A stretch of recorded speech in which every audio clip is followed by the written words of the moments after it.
The skyscrapers causing vertigo. The countdown begins in Tokyo. 27 days alone means 20 million ways to cope without you. 而家係4點幾，咁我哋一陣間好快咧就會出去咧去 meet up 我哋個 tour guide 啦。今日我會再一次去跳跳 account 嘅。咁上次咧我就係喺下邊行啦。咁今日咧我係會搭 hot air balloon 咧，係飛上去上面去俯瞰呢一個偉大嘅古蹟，所以係好緊張同埋好期待。咁啊，希望一陣間一切順利啦，天氣好啦，飛得到啦。係啦，一陣再帶你哋去睇下成個景色係點啦。大約坐咗1個鐘車程，終於都到咗熱氣球公司啦。職員會同你講解下活動嘅風險，簽埋份生死狀之後就上磅重，然後可以做嘅就係等好天，等天光。終於都開始啦，呢隻就係我一陣間坐嘅熱氣球啦。熱氣球公司其實唔止得一間，一陣飛到半空，你就會見到好多唔同嘅熱氣球基地噶啦。今日天氣都幾大霧，唔算好清，但係當個太陽開始升起嘅時候，個天就由灰藍色變成金黃色。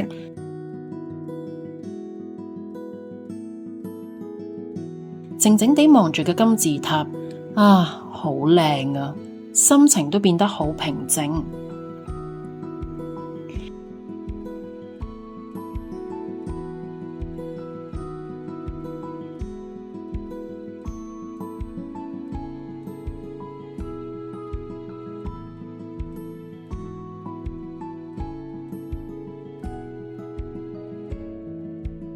安全落返地之後，就會開香檳慶祝。呢個係熱氣球界嘅傳統嚟㗎。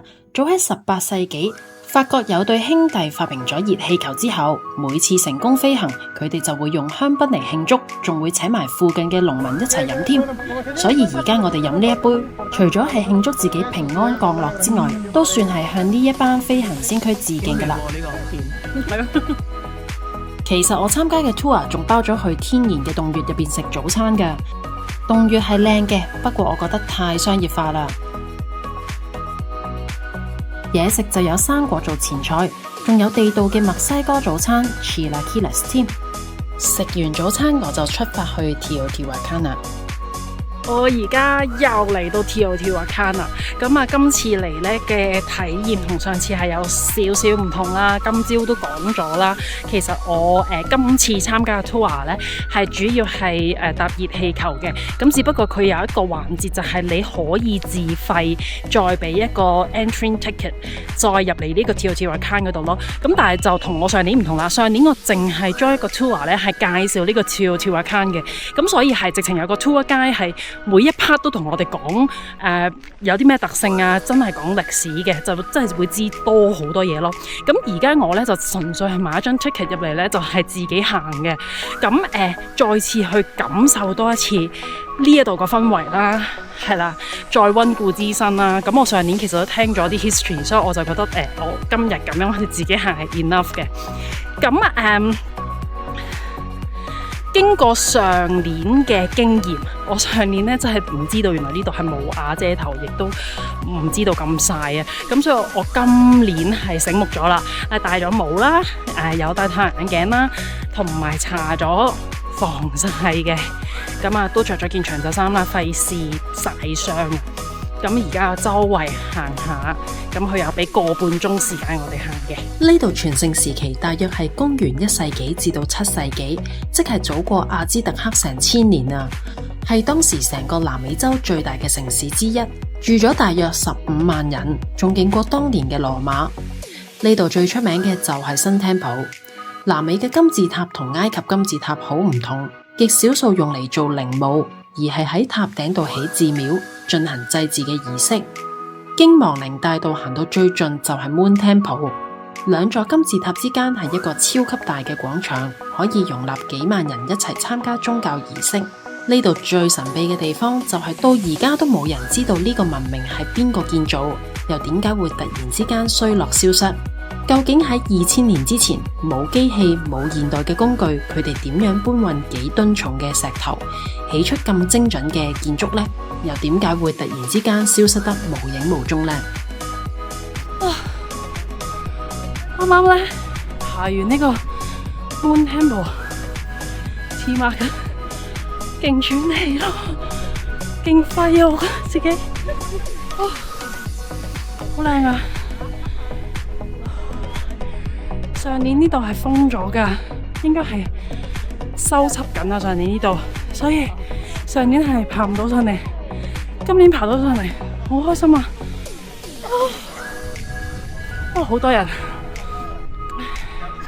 好多人問我上年先嚟完，今年點解又再嚟？其實我覺得即使去返相同嘅地方，但每次嘅感覺都唔一樣。今年可以行上嚟 Moon Temple， 對我嚟講已經係一個 bonus 啦。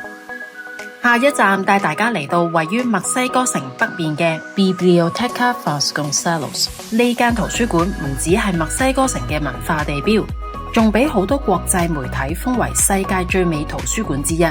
佢最出名嘅唔係藏書量，而係由建築師設計嘅透明懸浮書架，令到成個空間好似啲書喺半空懸浮一樣。